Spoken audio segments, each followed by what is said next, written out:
Hello there, my name is Luis, and it's been a while. I ran out of things to say, and I didn't want to make videos without anything too interesting to talk about. But I'm back with a review this time of the Nomad Sculpt app. What is it and why you might be interested? The review is not sponsored. I bought the app with my own money, but I thought it was cool enough to share it with you guys. So what's Nomad Sculpt? It's a 3D sculpting app like Zbrush, Mudbox, or the tools available in Blender. But since it's an app, it works only on mobile platforms, where these pieces of software are not present, yet at least. The good news is that it's available on both iOS and Android for $15 or your regional equivalent. You could use it on your phone or tablet of your choice. Having a pen input and a larger screen will give you the best experience, but it works with touch input alone. Having the choice of the platform is great, and I wish apps like Procreate would branch out to other platforms as well. Here, I'm using it on an iPad Pro with a pen and keyboard, but you don't need that to use the app. But if you have the gear, it's pretty enjoyable to use. This being a 3D sculpting app, it's not meant for 3D modeling, like extruding faces or moving birds around. It's meant to manipulate shapes and form, as you would model with clay. So let's have a quick look at what's available. It's going to be a bit slow to get through everything, but think of it as an unboxing. So let's unbox this app and see what you get for $15. Starting from the left corner, the top left corner, we have our tab file, where we can manage our projects. You can also toggle on and off an autosave feature if you want to save some space on your device. And depending on your saving habits, this could be very handy. I've used the app for a dozen hours or so, and I've experienced a few crashes that we'll talk about later, so it's nice to have an autosave feature. From the same tab, you can import models. So if you want to jump between desktop and mobile or use a base mesh, you can do it. You can export your model using the standard OBJ file or an STL if you want to 3D print your sculpts. There's also a simple option to render out your model if you want to share it with the world. Next, we have the Scene Manager, where all your models appear in. You can rename your models, delete, close holes, merge them, hide them, or add more with some primitives. With symmetry turned on, you can add two primitives symmetrically at once. That's very handy if you want to add two spheres for the eyes at once. The following tab is for managing your topology. There you can subdivide and manage your subdivisions. Have information on the active number of polys in your scene or active model, as well as remeshing or recreating topology of your model. Either you can use the voxel remeshing tool to create a new topology based on the resolution you set, or dynamic topology to create and alter the existing topology on the fly. Speaking of crashes earlier, this last option was the source of the crashes. I was pushing it a bit too hard and it ran out of memory. The app is very recent, so there's no doubt that things will improve with time. What I found is that it's best to be very conservative while using dynamic topology. Finally, there's a way to remesh the model not using voxels that could be handy if you want to keep open holes in your model for eye sockets or whatever. Jumping into the shading tab, where you can choose between a matcap only render of the scene or use an environment. Here we can see that Nomad Sculpt uses a PBR rendering technique, or physically based rendering, something akin to what you find in most modern game engines. you simulate how a surface reacts by defining how rough and metallic the surface is. In short, you define how shiny or dull a surface is, as well how reflective it is. You can't make transparent or semi-transparent materials, but you get a nice surface rendering approximation in real time. Getting back to the tab, you can pick a selection of HDR probe images to light your scene, and you can adjust the rotation of the image and the exposure to meet your needs. The background tab allows you to turn on or off the display of the HDR background from the previous tab, allowing you to have the lighting information but not the distractions. You can set a custom background color or import a reference image. That's something I have yet to try. Finally, the last tab controls the camera and how you interact with it.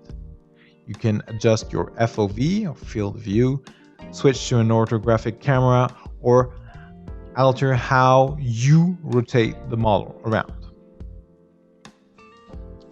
Switching to the right, the first tab is the tool settings. It allows you to tweak the behavior of the currently active tool. So your alphas, how your stroke behaves, and all the ways you can alter how a tool works will show up here.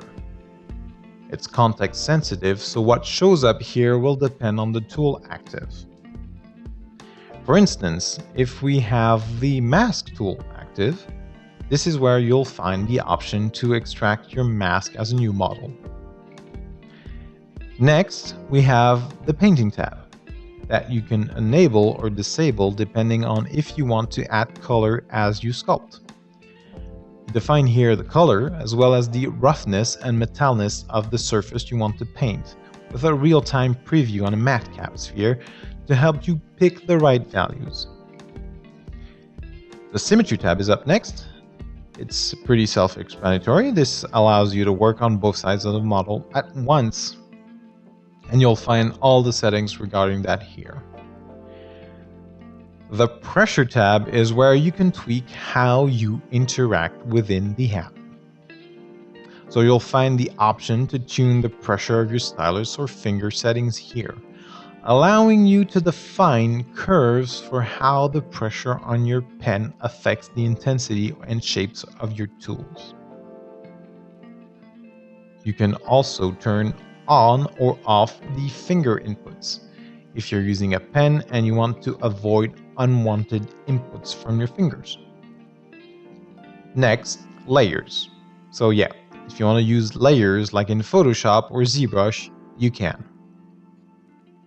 Well, display settings are also not very interesting to talk about. So yeah, you can change how things are displayed, and you can even super sample the rendering for a super sharp image or lower it for more performance. The preference menu allows you to tweak the app to your heart's content, but let's move on and talk about the tools. There isn't an overwhelming amount of tools, and that's okay because what's there is pretty good. You have a nice selection of sculpting brushes. I'm not going to bore you to death going over them one by one. You can have a look at the icons to see what's available. The names match what a brush does pretty close, so you can guess pretty accurately what they do. I think it covers all the basics pretty well, but I wish it had the equivalent of a polish brush from Zbrush. A flattened brush is close, but it doesn't clean up a surface as a polish brush does. There's also a selection of utility brushes. You can find shortcuts to the smooth, masking, and the alt option, like switching between additive and subtractive variants of a brush, so you can toggle them on and off on the fly with your thumb. This really helps a lot with usability, as when you're sculpting, you switch between adding and removing and smoothing all the time. I used a keyboard with the app, and the shortcuts work like Zbrush. It's less portable option, but using a keyboard helped me feel at home on the tablet. It's so much faster and precise to have tactile feedback that you're masking or smoothing, rather than hoping that your thumb is in the right spot on the screen when you're making your stroke. But it works well without a keyboard, and for some that are more mobile users than desktop users, they will feel right at home. The last tool I want to talk about are the trim, split, and project tools. These are Zbrush equivalent of clip tools, and I use them all the time to create my shapes. It's not as elegant as Zbrush, since it's not using Bezier curves to cut your shapes, so some hand-drawn curves are a bit wobbly, but I'm super happy it's here. Now that you've seen the tools and the options and this overview of what it can do, now that we've finished unboxing this app, here are my thoughts. It's really good. For $15, you get this great little app that has more useful features than ZBrush Core that costs 10 times more. Is it perfect? No. I am looking at Procreate, and that app is so good that it can be your main work platform. Now, Nomad isn't there yet. You can make and import your own alphas, but I think Nomad needs to ship with more than 3. Brushes can't be saved, or you can't create your own. I miss the polish brush because I use it a lot. Also, you can't project the details of a model onto another. So I can't make a concept sculpt and then create a working topology in another software and reproject the details from the concept sculpt to the new topology. That's a big part of my workflow. That's for a lot of things I do. But it's still a great app. If you're a hobbyist that's into miniatures, well, you can make miniatures and print them without using anything else than Nomad Sculpt.